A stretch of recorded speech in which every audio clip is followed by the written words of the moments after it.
Welcome to Sethu Chitra kitchen. இந்த முறுக்கு வந்து வீட்டிலே கிரைண்டரில் இட்லி மாவு அரைக்கிற மாதிரியே அரைச்சி நான் பண்ணியிருக்கேன். ஃபஸ்ட்டு என்னுடைய வீடியோவை பார்க்குறவங்க சப்ஸ்கிரைப் பண்ணலன்னா சப்ஸ்கிரைப் பண்ணுங்கள். ஆல் என்ற ஆப்ஷனை தொடுங்க. அப்போ தான் நான் போகிற ஒரு வீடியோவுடைய நோட்டிஃபிகேஷனும் உங்களுக்கு காட்டும். உளுத்தம்பருப்பை வறுத்து பொடி பண்ணலாம் தேவையில்லை. கிரைண்டரில் எப்படி போட்டு நம்ம இட்லிக்கு அரைக்கிறோமோ அந்த மாதிரியே அரைச்சிடலாம். ரொம்ப ஈஸியாக இதை பண்ணிடலாம். ரொம்ப கிறிஸ்பியாகவும் இருக்கும். இது எல்லாருக்குமே பிடிக்கும். அது எப்படின்னு இப்போ பார்க்கலாம். அதோடைய அளவுகள்லாம் நான் இப்போ சொல்கிறேன். ஃபஸ்ட்டு நான் இதை வந்து ரேஷன் அரிசியில் தான் நான் பண்ணுறேன். ரேஷன் பச்சரிசி தான் நான் எடுத்துக்கிறேன். அதாவது இட்லிக்கு நம்ம எப்படி அளப்போம் 4:1 அந்த ரேஷியோவில் தான் நான் எடுத்திருக்கேன். 4 மடங்கு அரிசினா 1 மடங்கு உளுந்து அந்த ரேஷியோவில் தான் எடுத்திருக்கேன். அதாவது 2 அழாக்கு அரிசி பச்சரிசி, 1/2 அழாக்கு உளுத்தம்பருப்பு. இது எல்லாத்தையும் நல்லா கழுவிட்டு 4 மணி நேரம் ஊற விடணும். அரிசியும் உளுந்தையும் 4 மணி நேரம் ஊற விடணும். நல்லா ஊறிடுது. இப்போ நான் இதை அப்படியே கிரைண்டரில் போட்டு நான் அரைக்க போகிறேன். நல்லா ஊறிடுது. இப்போ கிரைண்டரில் போட்டு நான் இதை அரைச்சிடுறேன். நல்லா மைய பேஸ்ட் மாதிரி அரைக்கணும்.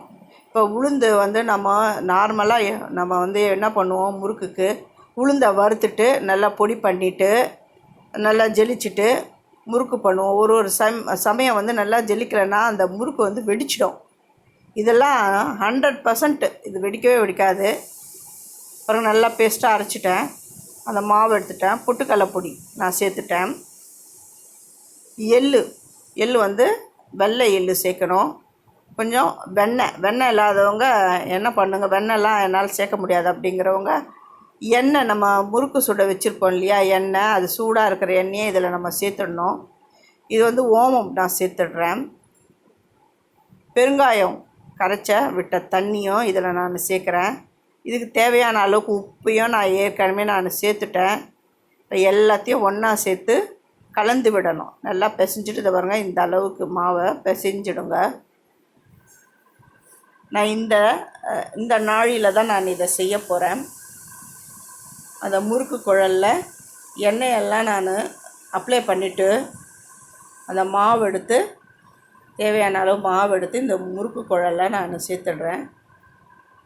இந்த முறுக்கு சூப்பராக இருக்கும்.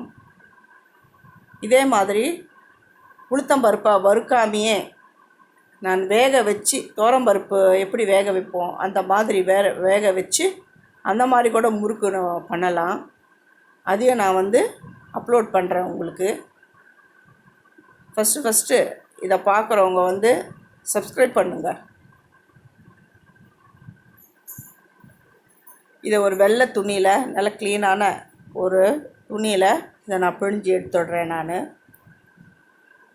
எண்ணெய் வந்து மிதமான சூட்டில் இருக்கணும். ரொம்ப ஹையாக இருக்கக்கூடாது, ரொம்ப லோவாகவும் இருக்கக்கூடாது. ஒரு மீடியம் ஹீட்லேயே வச்சு இந்த முறுக்கை சுட்டு எடுத்துடணும். இப்போ நான் இதெல்லாம் எண்ணெயில் போடுறேன்.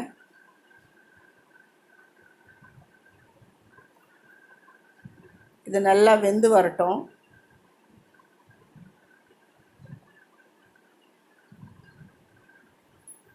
இந்த மாவை வந்து மிஷினில் கொடுத்து அரைக்க தேவையில்லை.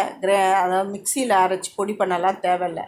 அப்படியே இட்லிக்கு அரைக்கிற மாதிரி கிரைண்டரில் போட்டு அரைச்சி எடுத்துடலாம். அவ்வளோதான். ரொம்ப சிம்பிளான மெத்தடில் முறுக்கு பண்ணிடலாம். இதுக்கு வெந்தயம்லாம் போட்டுடாதீங்க. இல்லை, இதுவே நீங்கள் வந்து இட்லிக்கு மாவு அரைக்கும் பொழுது வெந்தயம் போடாமல் நீங்கள் அரைச்சிங்கன்னா கொஞ்சம் எடுத்து ரிப்பன் பக்கோடா கூட பண்ணலாம். அதையும் நான் ஆல்ரெடி செஞ்சுருக்கேன். அதோடைய வீடியோவை இந்த டிஸ்கிரிப்ஷன் பாக்ஸில் நான் கொடுக்குறேன். நல்லா வெந்துடுது. இப்போ நான் இதெல்லாம் எடுத்துடுறேன். நல்லா எண்ணெய் வடிய இதை நான் எடுத்துடுறேன். எடுத்துகிட்டு நான் வந்து இதை உடச்சி காட்டுறேன். எவ்வளோ கிறிஸ்பியாக வந்திருக்குன்னு பாருங்கள்.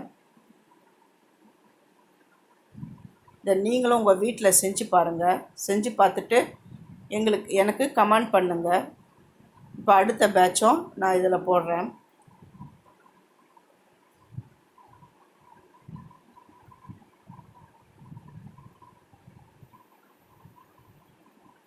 இந்த முறுக்கெல்லாம் நான் இப்போது ஒரு முறுக்கை எடுத்து உடச்சி காட்டுறேன். எவ்வளோ கிறிஸ்பியாக வந்திருக்கு பாருங்கள். அவ்வளோதாங்க. தேங்க்யூ.